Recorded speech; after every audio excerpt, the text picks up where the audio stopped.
ஒரு பள்ளி ஆசிரியர் தன்னுடைய மாணவர்களுக்கு கனவுகள் மெய்ப்பட 9 கேள்விகள் கேட்கிறாங்க. அதுக்கு மாணவர்கள் அழகா பதில் சொல்றாங்க. இந்த வீடியோவை நாங்க பார்க்கும்போது ஒவ்வொரு கேள்விக்கும் ஒரு திருக்குறள் சொல்லலாம்னு தோணுச்சு. நல்ல நாள் எது? முதல் கேள்விக்கான திருக்குறள் என்னன்னா, அஞ்சறிவாம் எண்ணாது அறஞ்செய்க மற்றது பொன்றுங்கால் பொன்றா துணை. அதாவது எந்த ஒரு நல்ல விஷயத்தையும் நாளைக்கு பாத்துக்கலான்னு தள்ளி போடாம அதை இன்னைக்கே செஞ்சிடணும். கொடிய நோய் எது? பேராசை.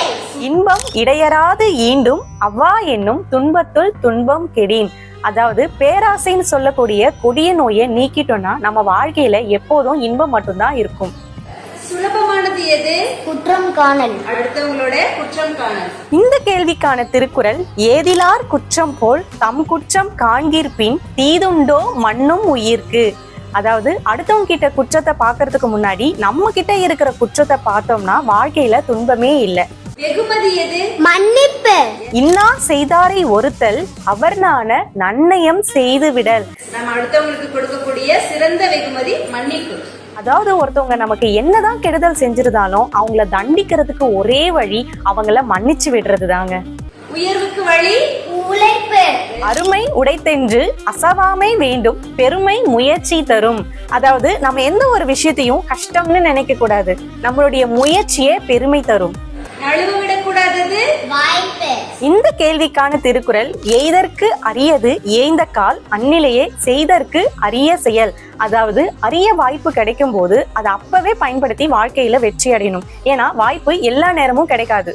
நம்ம செய்ய வேண்டியது உதவி. தாளாற்றி தந்த பொருள் எல்லாம் தக்காருக்கு வேளாண்மை செய்தற் பொருட்டு. அதாவது நாம கஷ்டப்பட்டு சம்பாதிச்ச பொருள் எல்லாம் தகுதியானவருக்கு உதவி செய்யறதுக்கு தாங்க. நம்ம கிட்ட இருக்க வேண்டியது பணிவு. இந்த கேள்விக்கான திருக்குறள், பணியுமாம் என்றும் பெருமை சிறுமை அணியுமாம் தன்னை வியந்து. அதாவது வாழ்க்கையில முன்னேறிய பெருமை உடையவர்கள் எப்பொழுதுமே பணிவோடு தாங்க இருப்பாங்க. மறக்க கூடாதது நன்றி. சூப்பர். எந்நன்றி கொன்றார்க்கும் உய்வுண்டாம் உய்வில்லை செய்நன்றி கொன்ற மகற்கு.